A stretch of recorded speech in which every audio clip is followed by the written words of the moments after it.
Boa noite, meus amigos. Estamos aqui de volta. Como sempre, começamos invocando a Santíssima Virgem Maria, o Santo Padre Pio de Pietrelcina, para que roguem a Deus que nenhuma injustiça se cometa neste programa. Eu queria, antes de tudo, avisar que eu vou proferir aqui um curso em Coronel Reis de 6 a 12 de maio. Eu devo publicar o programa no meu site nos próximos dias com maiores informações. Muito bem. Então, também, antes de qualquer outra coisa, eu queria assinalar aqui que a minha discussão com o Sr. Júlio Lemos parece ter tido um happy end, na medida em que hoje ele publicou uma longa explicação a respeito de vários temas filosóficos, mas que termina com um formal pedido de desculpas da minha pessoa, pedido de desculpas que está, portanto, registrado e aceito.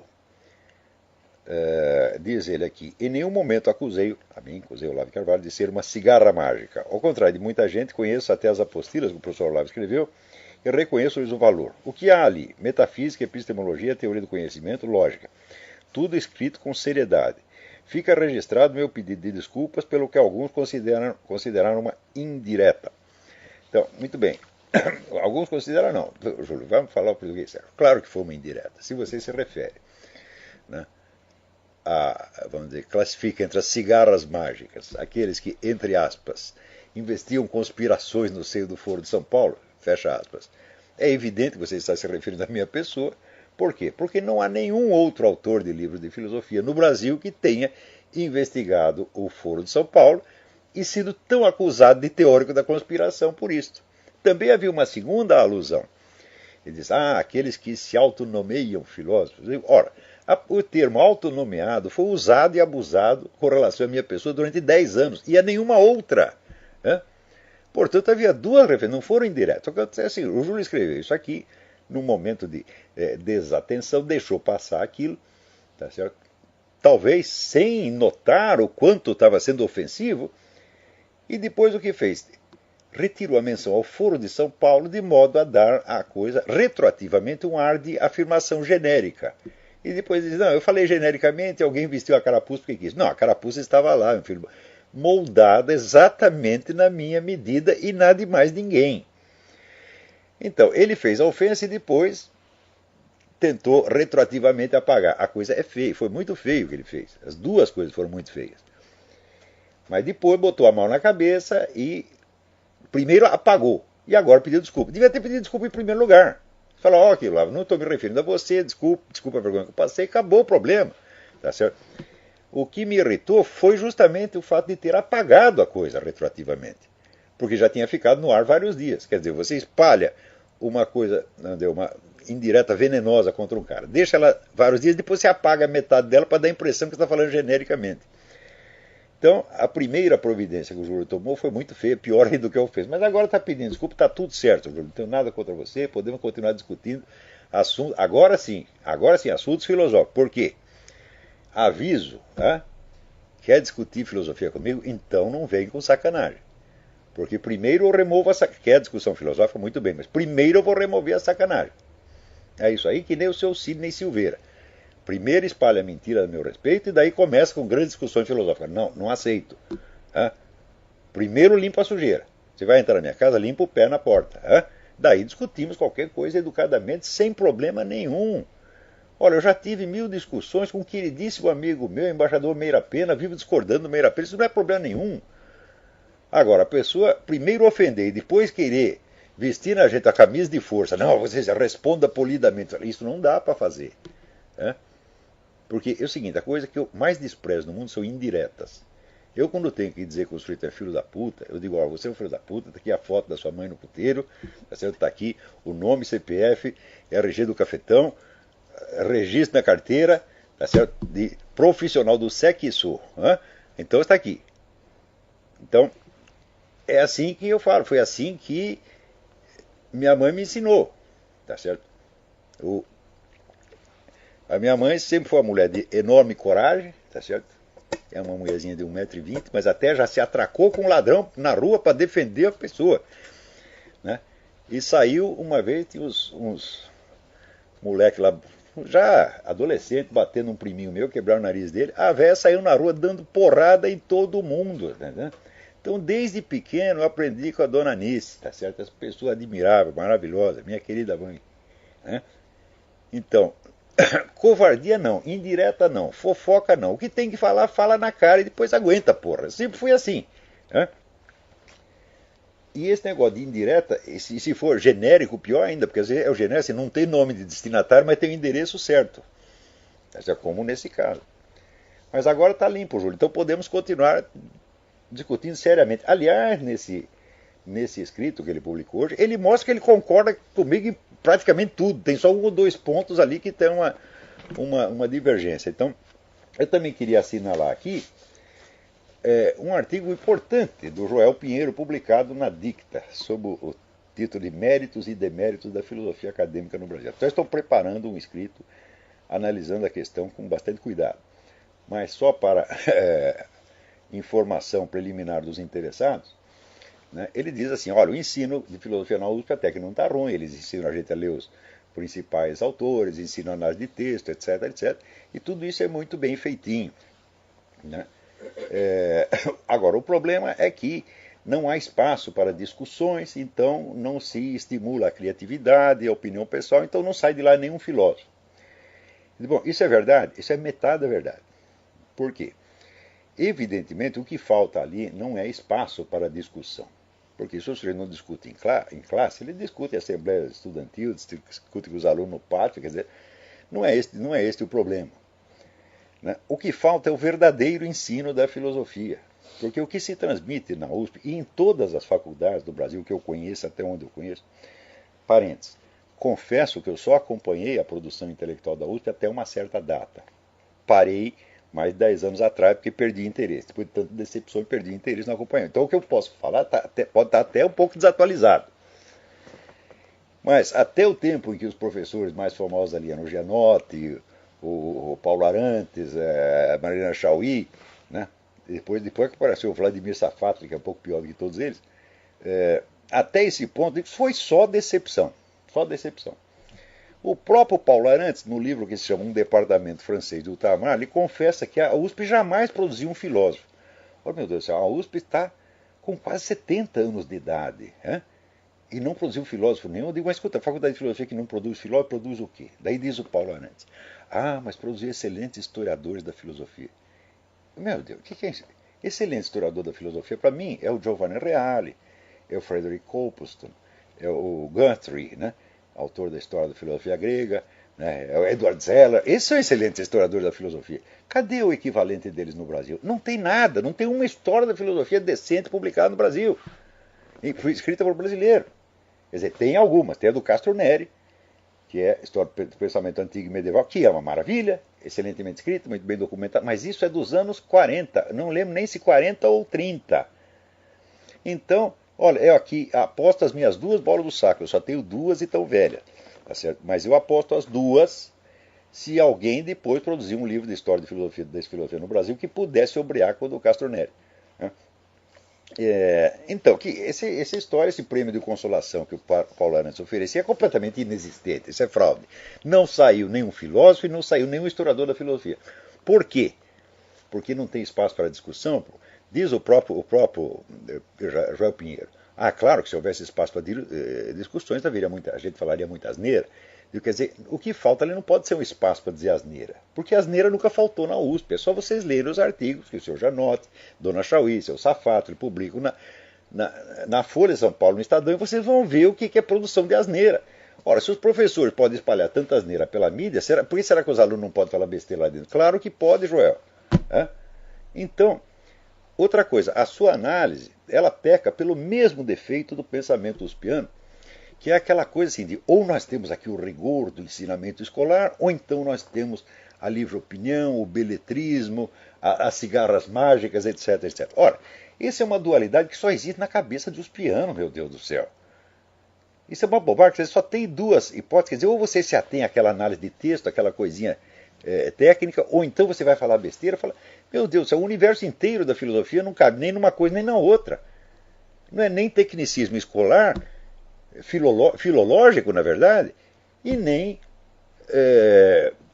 achismo irresponsável. Não é isto. Olha, eu dei um curso meses atrás que chama Introdução ao Método Filosófico. E é o método filosófico, a técnica filosófica que as pessoas, os professores da USP desconhecem. Essa técnica se compõe de vários itens, tá certo? E na verdade, você observa que só existe o ensino eficaz da filosofia. Vou até dizer os itens aqui para vocês saberem. Em primeiro lugar, a filosofia começa por um negócio chamado anamnese. Anamnese é quando o filósofo rastreia a origem das suas ideias e crenças e assume a responsabilidade por elas. Olha, o que eu estou pensando é exatamente isso, assim, assim, assim, assim. Se tem fundamento ou não, veremos. Ele primeiro tem que saber no que ele está acreditando quando ele começa a filosofar.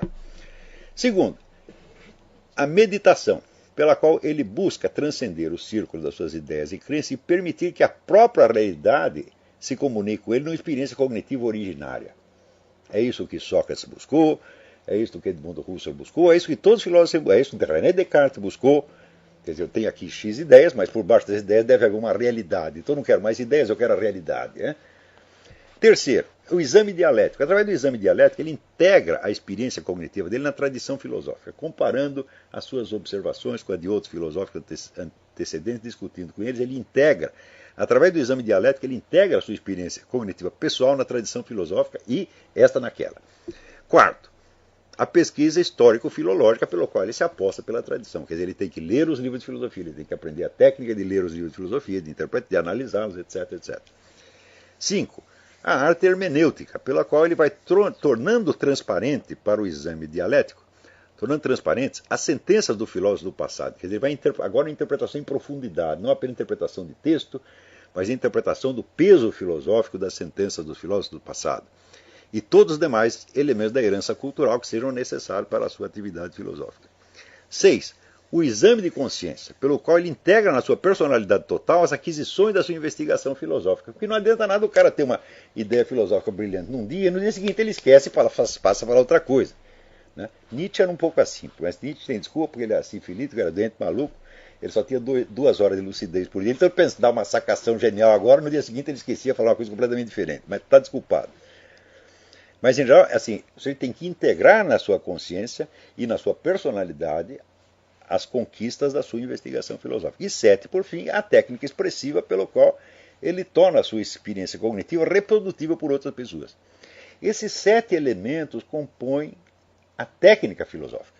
Técnica filosófica milenar, que começa com Sócrates e prossegue até hoje. Vou seguir dessa lista, na USP só se ensina 2 itens, que são a pesquisa histórico-filológica e a hermenêutica. Ora, esses 2 itens não são a filosofia, não são a técnica filosófica. Eles são apenas a cultura filosófica. Cultura filosófica, eu vou definir rapidamente. É aquilo que o sujeito sabe de filosofia sem ter de assumir a responsabilidade de filosofar pessoalmente. No Brasil, as 2 pessoas que maior cultura filosófica que já existiram no Brasil não tinham nenhum talento filosófico. Primeiro foi o Zé Guilherme Melchior, segundo foi o Otto Maria Carpo. O Zé Guilherme Melchior, quando ele saía do domínio próprio dele, que era as ciências sociais, a história literária, a crítica literária, e se metia a filosofar, caía num primarismo atroz, coisas que chegam a ser ridículas. E o Carpo, ele tinha a prudência de nem sequer se meter em discussões filosóficas. Ele vai lá, explica os autores, tanto literários quanto filosóficos, mas você não fica sabendo o que ele pensa a respeito deles. Se ele está contra ou a favor, você jamais fica sabendo. A terceira pessoa de maior cultura filosófica foi o Mário Ferreira dos Santos. Mas o Mário Ferreira dos Santos, para compensar, ele não era um expositor tão bom das doutrinas alheias quanto eram esses 2. Então, cultura filosófica é uma coisa e filosofia é outra. A filosofia implica o domínio da técnica filosófica que se constitui desses 7 itens. O pessoal da USP desconhece completamente esses itens. Eles só são capazes de ensinar a pesquisa histórico-filológica, quer dizer, análise de texto, e história da filosofia, e hermenêutica, interpretação do texto. Não passa disso. Então eles estão transmitindo o quê? Filosofia? Não, meu filho, estão transmitindo apenas cultura filosófica, qual é apenas um elemento do conjunto.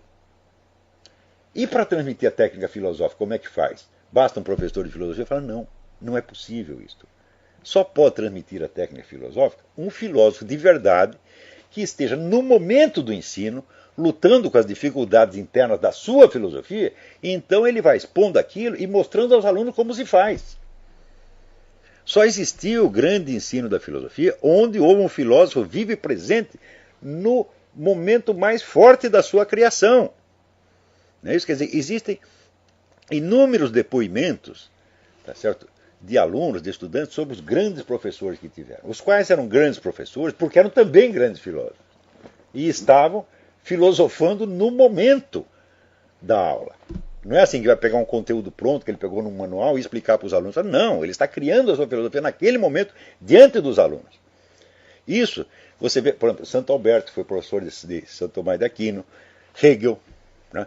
Émile Boutroux, Félix Ravesson, Edmund Husserl, Ortega y Gasset, Alain, Croce, Cassirer, Rosenstock. Foram todos grandes professores porque eram grandes filósofos e filosofavam na frente dos alunos.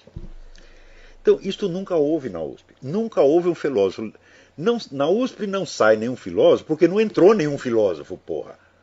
Não sai o filósofo do corpo discente porque não tem nenhum filósofo no corpo docente. Então, o que não tem causa não tem efeito, porra.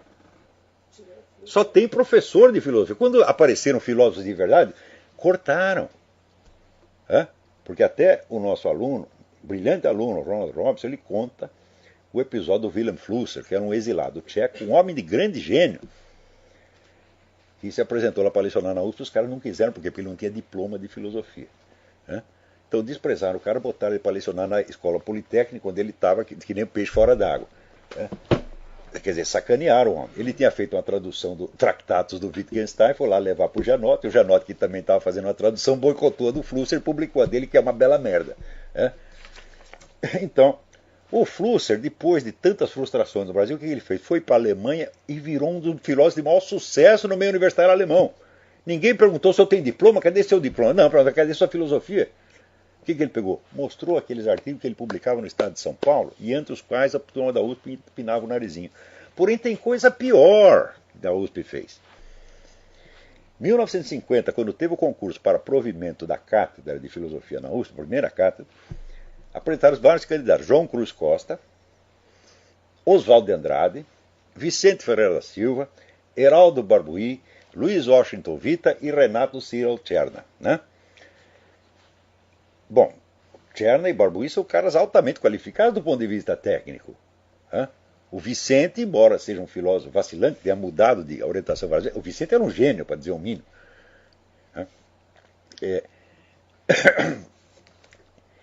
O Oswaldo de Andrade, bom, Oswaldo de Andrade não era nenhum filósofo, esse era uma cigarra mágica mesmo, era um homem que tinha sacações geniais, mas sem nenhuma consistência filosófica. Mas, de qualquer modo, era um homem de gênio também. Bom, o que a USP fez? Pegou o João Cruz Costa, que tinha um diplominha de filosofia na França, e disse: só esse pode ser candidato. Vetou a candidatura de todos os outros. Ora, o João Cruz Costa, ele de fato tinha um diploma, só que é o seguinte, o João Cruz Costa não fazia estudo sistemático de nada. O próprio Janotte confessa isso, num artigo que eu não tenho aqui o link, mas depois eu dou para vocês. Ele diz que o João Cruz Costa não tinha estudo sistemático de nada, e que no fundo era um autodidata. E foi esse que a USP escolheu. Por quê? Porque era um homem da esquerda. O Miguel Reale, desculpa o João Cruz Costa, o João Cruz Costa não participou dessa operação, ele foi beneficiado sem ter participado disso. Mas foi uma sacanagem que fizeram. Quer dizer, o Departamento de Filosofia da USP nasceu da sacanagem, você está entendendo? Nasceu da falsificação e da empulhação e continuou assim ao longo da vida inteira. Enquanto o Miguel Reale, no Instituto Brasileiro de Filosofia, que era entidade particular, promovia a verdadeira filosofia brasileira e deixava todo mundo falar, inclusive o pessoal da esquerda, nunca vetou ninguém. Então, se existe filosofia no Brasil, se deve ao Miguel Reale. Né? Agora, Miguel Reale era perfeito, um santo? Não. Miguel Reale nunca chegou a perceber o valor da filosofia do Mário Ferreira. Quer dizer, tinha um escotoma, uma mancha no olho, né? Mas, então, e aí tem o detalhe mais interessante. Eu digo, vocês sabem que eu não frequentei faculdade nenhuma. E não frequentei por quê? Eu sabia o que estava se ensinando nas faculdades. Eu lia os programas, eu conversava com os alunos, às vezes ia lá assistir uma aula ou outra, para saber se tinha alguma que valesse a pena fazer, porque eu tinha pouco tempo. Eu já tinha que trabalhar, tinha filho para sustentar, então eu tinha pouco tempo. Eu falei, bom, então eu tenho que escolher só o que tem de bom. Depois de muitos anos e muitas desilusões, finalmente descobri um negócio chamado Conjunto de Pesquisa Filosófica na PUC do Rio de Janeiro, dirigido pelo padre Stanislaus Laduzans, que era um filósofo estoniano, amigo pessoal do Papa, que o havia delegado para vir na PUC do Rio de Janeiro e tentar abrir um espaço para o catolicismo na Universidade Católica. Então, como não deu para fazer isso no departamento de filosofia, ele abriu outro departamento, chamado Conjunto de Pesquisa Filosófica. E lá ele dava um curso. Acontece o seguinte, o Padre Lazans não era um professor de filosofia. O Padre Lazans era um filósofo em plena atividade criativa. Ele era um discípulo de Edmund Husserl e Max Scheler, empenhado em fazer uma síntese de fenomenologia e tomismo, mais ou menos na linha que ao mesmo tempo estava sendo feito pelo Cornélio Fabro, que é um gênio, né? Então eu vi o Padre Lazans, eu li as coisas dele, eu ouvi, eu falei, pô, tá aí um filósofo, a coisa está sendo feita dentro dos nossos olhos, né? Então é aí que eu vou. E frequentei aquilo durante 3 anos, daí o padre morreu, porra. Morreu por quê? Porque foi o único homem que morreu de felicidade que eu conheço. Porque quando os russos saíram da Estônia, que estavam lá matando gente fazia 30 anos, disseram aquilo para ele, ele ficou tão contente, teve um infarto e morreu. Né? Viajou para a Estônia e morreu. Sim. Então, além disso, o Padre Lazans tinha outra vantagem. Ele era um homem que mais conhecia a filosofia brasileira. Ele chegou no país, a primeira coisa que ele fez foi estudar todos os filósofos brasileiros do passado e buscar pessoalmente os que estavam vivos no presente, um por um, para conhecer, saber o que eles pensavam, ler os escritos dele, e depois publicou uma antologia de autorretratos filosóficos desses autores. Né? Então, claro que você não pode ter uma faculdade de filosofia séria num país onde se desconhece a filosofia do próprio país. É uma coisa tão alienada, tão subdesenvolvida, que não é nem para falar. E a USP é exatamente assim. Os filósofos brasileiros nunca tiveram vez na USP. Então, quando eu vi o Padre Lazans, falei, é isso que eu preciso. Porque eu já vinha lendo livros de filosofia, tenho uma extensa cultura filosófica desde a juventude, mas nunca tinha me aventurado a publicar escritos de filosofia, porque eu digo, não, eu só sei essa coisa de ouvir falar. Eu estava ali que nem os meninos, quando eu era moleque, tinha ali no bairro, morava no bairro da Liberdade, tinha um tarado chamado Tanaka, a solta, e ele só gostava de menino japonês. Então você perguntava para o menino japonês assim, conhece Tanaka? Ele respondia, só de ouvir falar. Então eu estava ali, eu conhecia a filosofia só de ouvir falar. Falei, enquanto eu não ver um funcionando, eu não assimilei a coisa, então não estou pronto. Daí eu tive essa felicidade de estudar 3 anos com o Padre Lazans. O curso tinha 5 alunos. Você estudava ali e recebeu o diploma pela Universidade de Navarra. Não foi possível completar porque o padre morreu. Ele morreu no dia seguinte, os teólogos da libertação invadiram o negócio e quando eu cheguei lá tinha um filho da puta fazendo uma conferência sobre o Evangelho à luz de Nietzsche. Eu falei, enfia no cu, eu vou embora, tá entendendo? E aí o diploma, eu falei, se for o diploma, mas eu não vou aceitar um diploma dado por um filho da puta desse. Então, fui embora. Mas acontece o seguinte, meu filho. Então, o único brasileiro que no Brasil, sem precisar viajar para o exterior, recebeu um verdadeiro ensino de filosofia foi este que vos fala. Né? Então, meu filho, autodidatas são vocês. Eu tive o verdadeiro ensino de filosofia dado por um verdadeiro filósofo. O Padre Lazans, nas aulas dele, ele pegava um problema de filosofia e daí o analisava segundo as perspectivas que vinham desde os pré-socráticos até a fenomenologia, a escola analítica, o marxismo, etc, etc. E integrando tudo aquilo no pensamento dele, no fim ele dava a solução que ele propunha. Então não é apenas que ele estava expondo as filosofias do passado, não, ele as integrava no seu pensamento como elemento da sua dialética interna, um negócio maravilhoso. E é isso que um filósofo tem de fazer. As pessoas aprendem filosofia porque elas viram filósofos fazendo isso. As pessoas viram Hegel fazendo isso, viram Boutroux fazendo isso, viram Raveisson fazendo isso, viram Alain fazendo isso, viram Benedetto Croce fazendo isso. Então eles sabem o que é. É aquela parte do aprendizado que não dá para você absorver só com livros. É aquela parte que só se transmite o contato pessoal. Isso aí, todos os alunos desses grandes professores testemunham isso. Ora, em qualquer técnica, meu filho, existe um elemento de presença pessoal que é indispensável. Por exemplo, você pode aprender a dirigir automóvel só lendo o manual de instruções? Você pode aprender a cantar só lendo o manual de instruções? Sem nunca ouvir um mestre cantor que te ensine? Não, não pode. Você pode aprender a atuar no teatro sem você ter um instrutor como Stanislavski que explica e mostra como faz e você vê aquilo. Não é possível. Mesmo na ciência física e na química, Você não pode operar sem certos equipamentos cujos técnicos, para aprender a manipular aquilo, tem que ter anos de convivência e de convivência com outro técnico, métrico que os ensina, havendo nesse ensinamento muito de prática direta e de transmissão não verbal. Quer dizer, você vê o sujeito fazendo, e aí você aprende. Quer dizer, este elemento, vamos dizer, da presença pessoal e do subjetivo, existe até nas ciências mais exatas e impessoais. Quanto mais não existirá na filosofia, meu Deus do céu. Então, é o seguinte, só aprendeu filosofia, só recebeu ensino universitário de filosofia quem viu um filósofo trabalhando na sua frente. Se você tem só um professor que está ensinando você a ler texto de filosofia, você nunca aprendeu filosofia, meu filho. Você adquiriu cultura filosófica. Ora, a universidade existe. Se fosse possível aprender tudo por livro, não precisaria existir universidade. Então a universidade existe para ensinar aquela parte que não pode ser adquirida só pelos livros. Onde você precisa ver o filósofo trabalhando, conversar com ele, fazer perguntas, tá entendendo?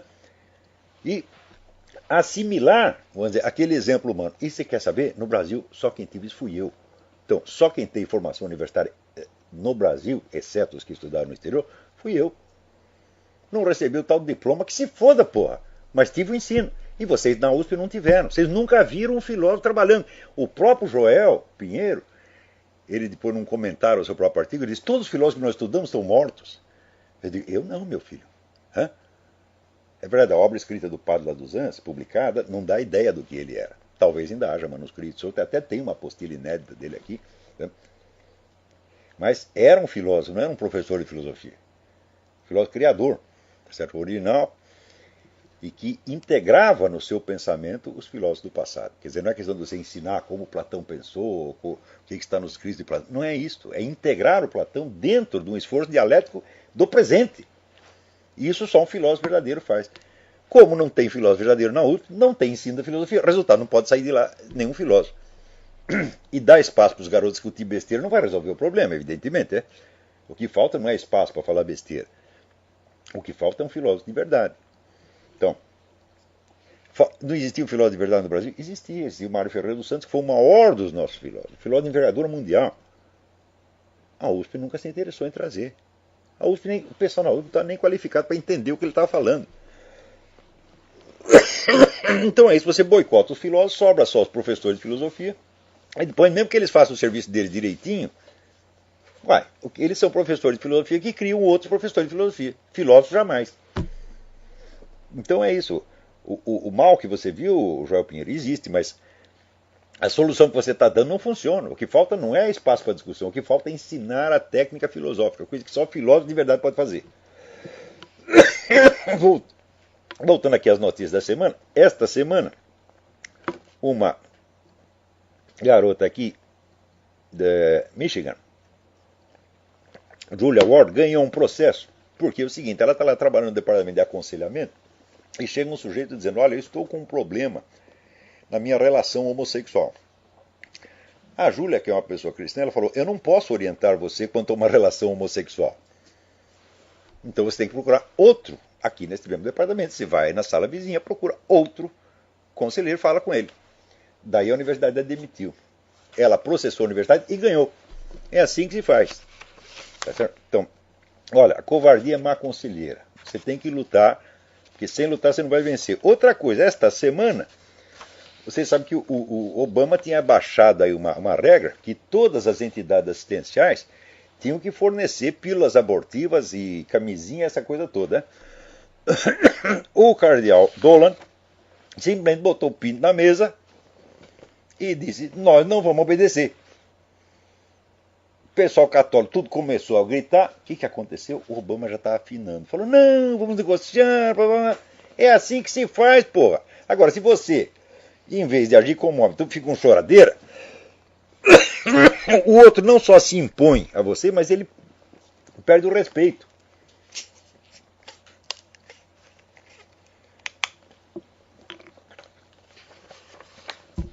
Então, também,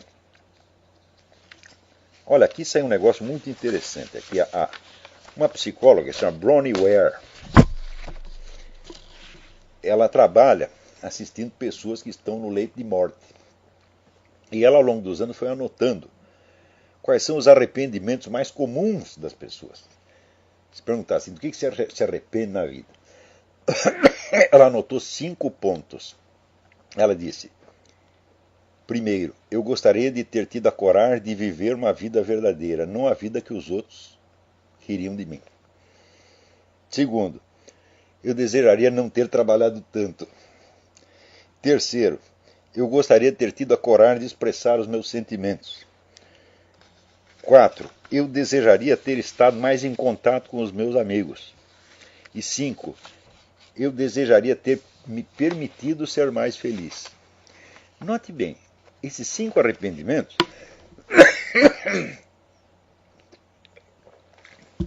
não correspondem aos pecados que você geralmente confessa no confessionário. Mas, examina bem, todos eles estão dizendo o seguinte: eu faltei com a verdade da vida. Eu não fui eu mesmo, eu não fui sincero. E isto, meu filho, atenta contra o primeiro mandamento. Porque Deus é a verdade, e Deus não quer fingimento. Deus não quer que você se faça de bonzinho. Você está entendendo? Ele quer a sua sinceridade profunda. Em primeiríssimo lugar, você tem que ser verdadeiro para com Deus. Às vezes a gente não pode falar toda a verdade para todo mundo. Não é isso? Mas, para Deus e para você, e falar para você mesmo, é falar com Deus. É aquele verso do Antônio Machado: quien habla solo espera hablar a Dios un día. Então, ser sincero para você mesmo é a primeira condição. Então, o que eles todos estão confessando? Falhei contra o primeiro mandamento. Não amei a verdade. Amei mais a aparência, a conveniência.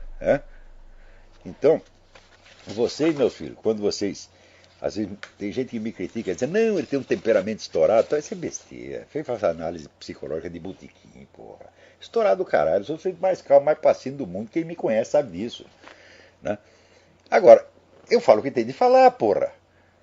Como dizer, eu não levo desaforo pra casa. Não que eu vou ficar com raiva do cara. Não, não fico com raiva do sujeito 3 minutos. 3 minutos eu esqueço do dia seguinte. Mas na hora eu tenho que falar. Por quê? Para não pensar mais nisso.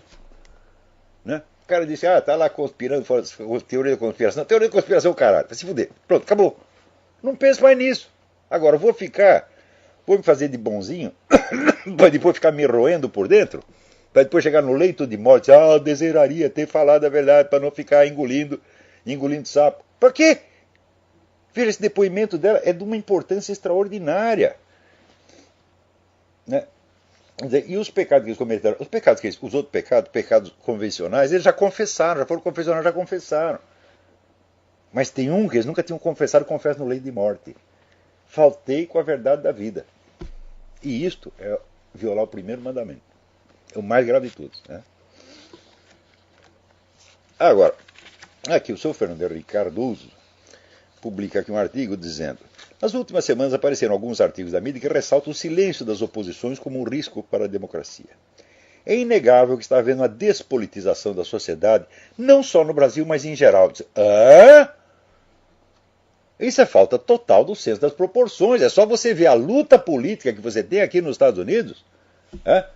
Ou você quer até no Parlamento Europeu, vai lá, ouve os discursos do Nigel Farage ou do Daniel Hannan, xingando os caras. Então você vê que tem luta política assim, ardente, explosiva.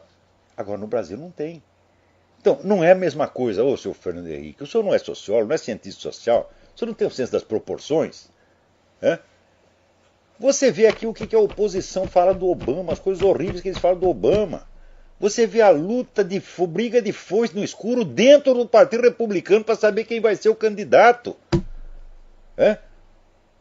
Como é que está havendo a despolitização da sociedade, meu Deus do céu, no mundo inteiro? Fala, não, existe um pouquinho disso em toda parte, mas no Brasil é total.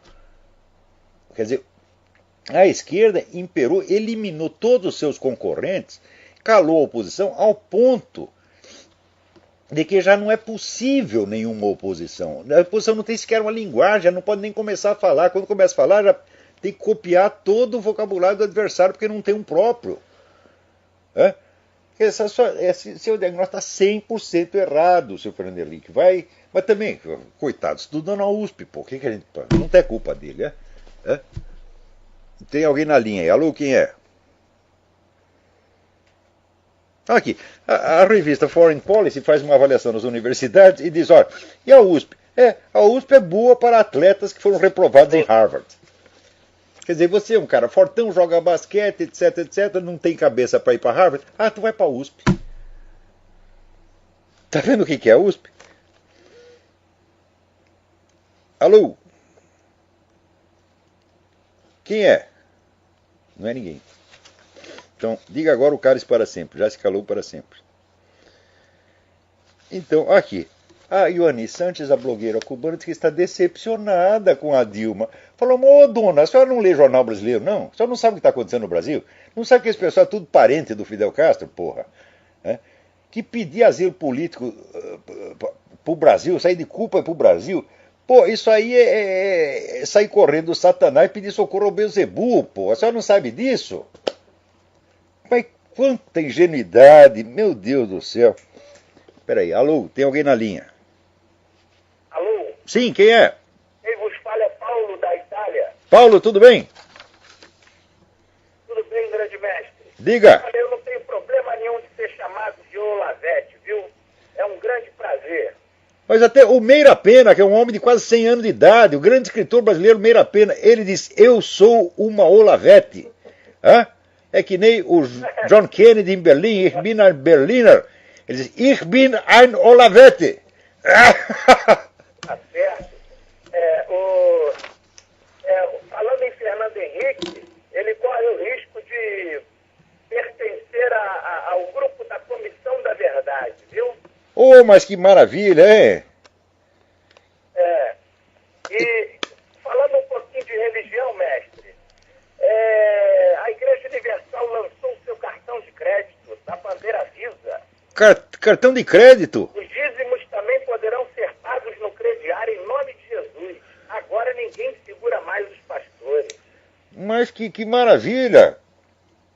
Isso aí era um sujeito que morreu, mas ele é tão avarento que ele quis ser enterrado com todo o seu dinheiro no caixão, daí encheram de dinheiro no caixão, daí chegou lá na hora do espetalhão e falou, não, mas peraí, isso aí vai ficar muito apertado, desconfortável, me dá o dinheiro aqui que eu dou um cheque para ele lá no céu, ele desconta. Né? É a mesma, pegou o dinheiro e foi embora. Então isso aí é a religião desse Bispo Macedo é assim mesmo. Mestre, agora uma pergunta. Diga. Da mesma forma que na Igreja Católica houveram diversas infiltrações de pessoas com a intenção de denegrir a imagem da Igreja, o senhor acha que isso também está acontecendo na Igreja Evangélica Brasileira? Mas de monte, você tem toda a razão, isso está acontecendo o tempo todo. Tem muito cara que a presença dele lá é tão vergonhosa que a gente pensa, não, esse cara entrou aí só para desmoralizar a igreja, porra. Mas tem muitos assim. Aqui nos Estados Unidos você vê isso e no Brasil também. Aqui até mais. É assim, é a teologia marxista, a teologia gaysista, a teologia abortista. É claro que o sujeito sabe que ele está contra. Então, é o inimigo infiltrado que faz o mal para a instituição e a instituição ainda leva a culpa. É que nem o Barack Obama na presidência dos Estados Unidos. Tudo que ele está fazendo contra os Estados Unidos, que é contra os outros também, os Estados Unidos é que leva a culpa. Sempre foi assim. Peraí, tem mais alguém aí na linha?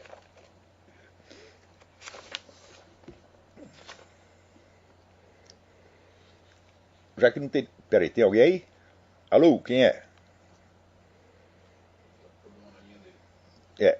Então, olha aqui. O sociólogo italiano Massimo Introvigni, que é um dos grandes estudiosos do estado das religiões no mundo contemporâneo, disse o seguinte, que anualmente estão sendo assassinados 105 mil cristãos nos vários países. Isso quer dizer um cristão a cada 5 minutos.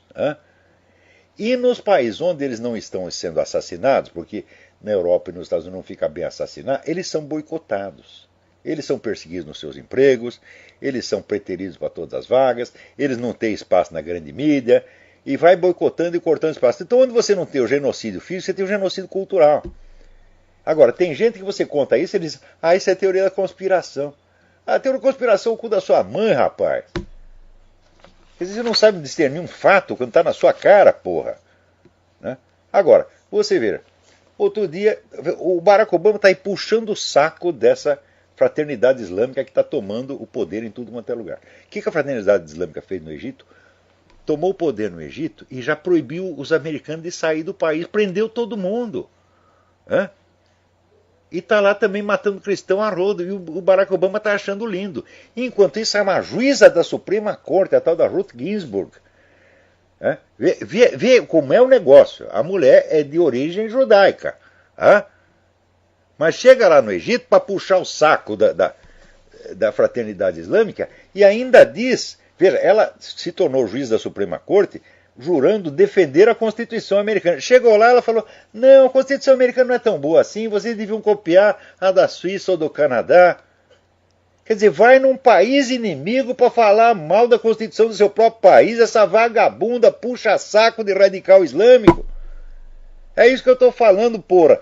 Quer dizer, quando é que os judeus vão aprender? Vocês têm que parar de passar a mão na cabeça dos seus traidores. Não, mas ela é judia, ela é patrícia, ela não pode falar mal dela. Isso, deixa ela falar, deixa ela pôr no seu cu. Você tá entendendo? A Igreja Católica faz a mesma coisa. O jeito chega lá, só fala mal, só esculhamba com a igreja. Mas ele é bispo, ele é cardeal. Cardeal caralho, porra. O jeito quando toma partido do inimigo está excomungado automaticamente. Ora, antigamente os rabinos eram mais inteligentes.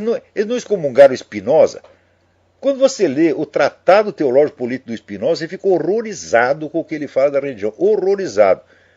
Os rabinos naquele tempo eles sabiam ler, pô. Então eles leram e falaram, este filho da puta é inimigo, vamos tirar ele daqui. Só que agora não. Agora todo mundo passa a mão na cabeça. A Ruth Ginsburg, todo mundo vai passar a mão na cabeça dela.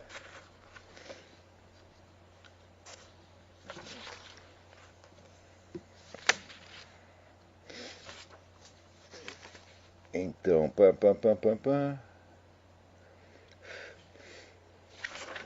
vamos lá. Aqui. Tiago da Silva Rodrigues pergunta. Gostaria de saber qual é a sua orientação religiosa. Por certa vez vi um vídeo do senhor na internet e me pareceu um católico cheio de convicções. E outro hora um vídeo falando mal do Santo Padre. Falei, escuta, meu filho. Quando o Papa faz uma cagada, você tem obrigação de falar mal dele. Isso é obrigação. Porque o homem não está numa posição onde ele possa fazer o que lhe dê na cabeça. Ele é o vigário de Cristo na terra. Ele não pode aviltar a igreja. Tá entendendo? Então, quando o Papa sai pedindo desculpa pelos padres pedófilos, ele está fazendo isso porque esses padres pedófilos foram infiltrados lá por inimigo. A igreja não tem culpa disso. Na hora que o Papa assume, ele está fazendo a igreja assumir a culpa. Ele não pode fazer isso. Então, é obrigação do fiel chamar a atenção do Papa, sim. Porque, mas o Papa não é infalível. Um momento, meu filho. O que está escrito no dom é que a infalibilidade papal só foi pronunciada no século XIX, e mesmo assim, a infalibilidade se refere a questões de doutrina católica e de moral fundamental, moral essencial. Ou seja, nem mesmo de moral especial, para dizer quais são os pecadinhos, etc. Não, nem isto. Só os princípios morais. Então, a infalibilidade papal está resguardada nesse tipo. Ninguém diz que o Papa é infalível em matéria de moral especial, de julgamento de casos específicos, que não é que ele é infalível em matéria de política, que ele é infalível em matéria de pedagogia. Não. Não só é falível, como tem falhado há 200 anos, um atrás do outro, como Nossa Senhora já anunciou em La Salette, 1840 e tanto. Tá certo? Isso não quer dizer que o Papa seja um infiel, que seja um traidor. Não, mas às vezes é meio de burro. Ou é um covardão como Paulo VI. Que vai entregando para o inimigo, e depois diz, a fumaça de Satanás entrou. Falei, quem abriu a janela? Foi você mesmo, porra. Então, um Papa não pode ser covarde. E o Papa não pode ser burro, não. Porque ele é o chefe da igreja, a igreja é mãe e mestra. Ela não é filhinha e aluninha, tá entendendo? Para ficar recebendo pito da mídia, etc, etc. Então, ele tem que ter a máxima qualificação intelectual, tá certo? Para ser um mestre do mundo. Então, se não tem, peça demissão. Fala, olha, isso aqui é muita areia pro meu caminhãozinho, tá entendendo? Eu vou para casa. Né?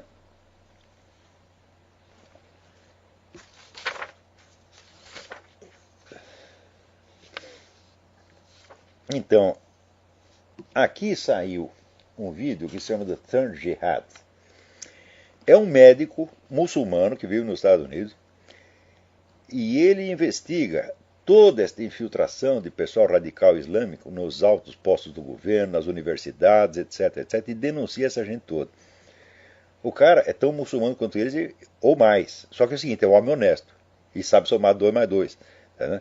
Então, não percam este DVD, The Third Jihad. Esqueci o nome do cara agora.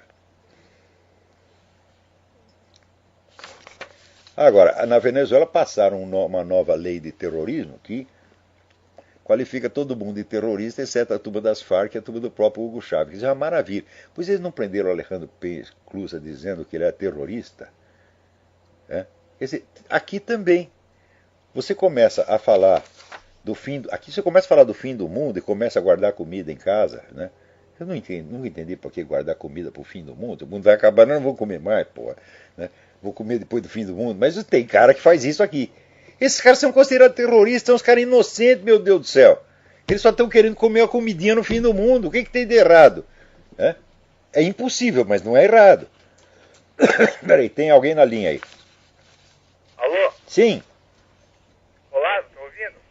Perfeitamente. Aqui é o Flávio de Belo Horizonte. Flávio Belo Horizonte, tudo bem? Tudo bem. Aqui, Olavo, você conhece um antropólogo chamado Roberto da Mata? Conheço. Então, é confiável ler os livros dele? Eu acho que confiado está tudo certinho, mas eu acho muito fraco. Muito fraco? Tem algumas análises interessantes, mas ele não vai ao fundo das coisas, dos problemas, não. Também é um homem inteligente, mas ele quer ficar de bem com todo mundo, o que não é possível. Hoje em dia, o simples fato de você estudar alguma coisa seriamente já põe você contra todo mundo. Felizes tempos em que você podia ser um sujeito letrado e educado ao mesmo tempo. Entendo. Então é só isso, Olavo. Muito obrigado, que Deus te abençoe. A você também. A você também. Agora, eu queria chamar a atenção de vocês para que acompanhem o caso do Coronel Plaças. Tá certo? Que é a maior vítima de injustiça que já houve na América Latina. O sujeito está condenado não é por um crime que ele não cometeu, por um crime que não aconteceu. E sob os pretextos mais vis. A coisa tem tanta novidade que não dá para a gente comentar aqui toda semana. Então vocês procurem no site Yo Creo en Plazas, yo com Y, yocreoenplazas.com, que é o próprio site do coronel. Vocês vão ver que coisa horrível que está acontecendo na Colômbia. Na Colômbia, o eleitorado é maciçamente conservador. Na última eleição, o candidato conservador teve 80 e tanto % dos votos. Né? Ninguém quer saber de Farc, o pessoal odeia as Farc. E, no entanto, a turminha das Farc está lá no aparelho judiciário e na mídia. Eles se encastelaram ali e tem um poder que é desproporcional à sua aprovação pela população. E com base nisso, então, eles estão prendendo todos os militares que expulsaram o pessoal do terrorista que invadiram o Palácio da Justiça e queimaram o Palácio da Justiça em 85. Os terroristas agora estão por cima, eles são ministros, são juízes, etc, etc. E os caras que prenderam eles estão tudo indo para a cadeia. Quer dizer, é o que Trotsky chamava o longo braço da Revolução. A Revolução é vingativa, ela vai até o fim. Pois olha, você veja, o ex-ministro da Economia da Romênia, Mihail Manuilescu, né? Ele foi preso, morreu na cadeia no regime comunista. Depois de morto, foi condenado à morte 5 vezes. Eles não perdoam o cara nem depois de morto, porra. E note bem, o Manuilescu era um homem tão bom. Quer dizer, eu não concordo com a teoria do Manuilescu, teoria do protecionismo, essa coisa, acho, já aprovei um tempo quando li, mas depois pensei direito, não, ele está errado. Mas ele na cadeia, durante o regime comunista, ele fazia plano econômico para ajudar o regime comunista, porra.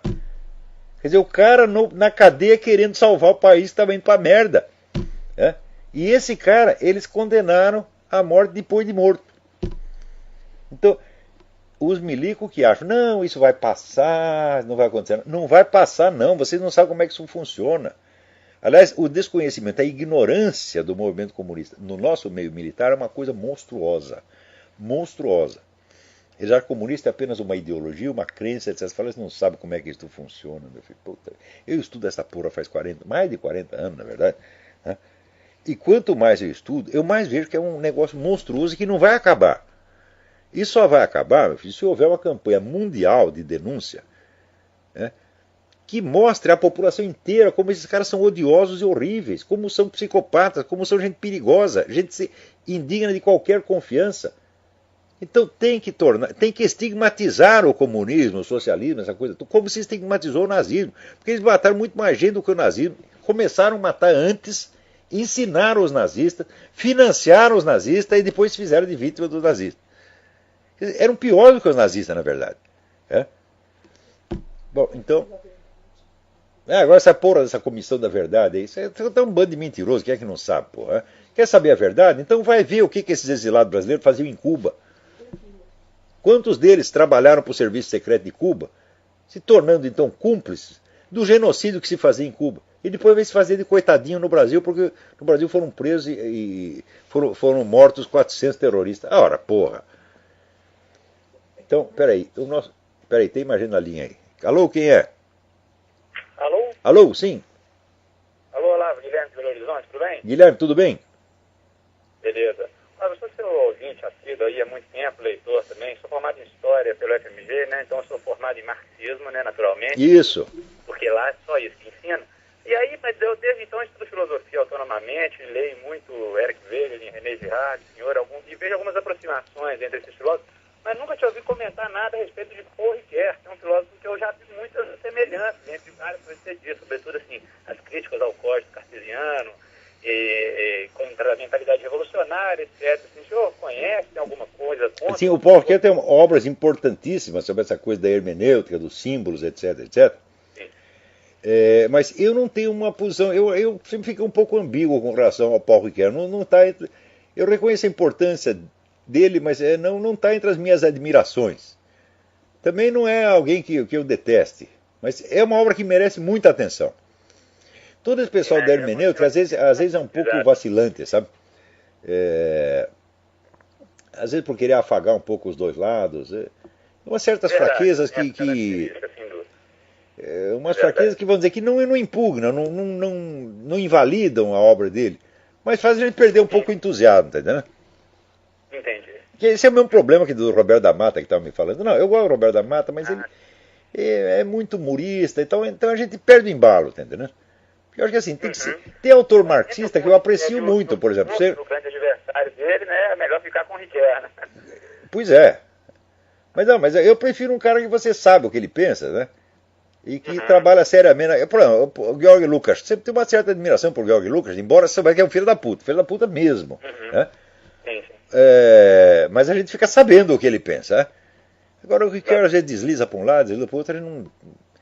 Eu sinceramente não estou fazendo um julgamento da obra dele, mas eu não me entusiasmo para falar, não, vou dedicar 3 meses da minha vida lendo Paul Ricoeur. Não vou fazer isso, não. Entendi. Bacana, lá. Muito obrigado, viu? Com Deus, viu? Você também, tudo de bom. Então, olha, agora também, então o negócio do Júlio Lemos então tá limpo, né? Não temos nada contra você, tudo bem, sempre reconheci que você é um homem de talento, tá certo? E vamos então, daqui para dentro, talvez possamos discutir assuntos filosóficos, mas primeiro tem que limpar a área, né? Você não vai conversar com o sujeito acabou de sair do banheiro, não limpou a bunda, chega lá e quer conversar com você. Fala, não, primeiro você vai lá, limpa, daí não é conversa. Né? Mas antes do Júlio Lemos ter publicado essa desculpa, eu já tinha mandado para o Diário do Comércio, agora não vou parar mais, um artigo que eu falo mal do estilo do Júlio Lemos. Que é um estilo muito entojado e que me faz perder também o embalo de ler. Né? Então, essa mania, por exemplo, de substituir termos vernáculos por termos estrangeiros totalmente desnecessários que só servem para fins de entojamento. Né? Então, estão lendo a filosofia an sich. Opa, an sich quer dizer em si. Por que você não escreve filosofia em si? Você poderia usar o an sich se houvesse uma conotação especificamente hegeliana, porque o termo an sich tem uma conotação específica em Hegel. Mas não tem nada de hegeliano naquele texto, para que o Anzich? Daí, em vez dele falar, porque ele tem sentimentos misturados, sentimentos mesclados, fala, tem mixed feelings. Ô, Júlio, não faça isso, rapaz. Isso aí é frescura. Não faça isso. Você quer estudar, e você tem talento para isso, tem muito talento. Pare com essas coisas, tá bom? Mas, de qualquer modo, tá limpo. Acabou a nossa briga. Até a próxima. Muito obrigado.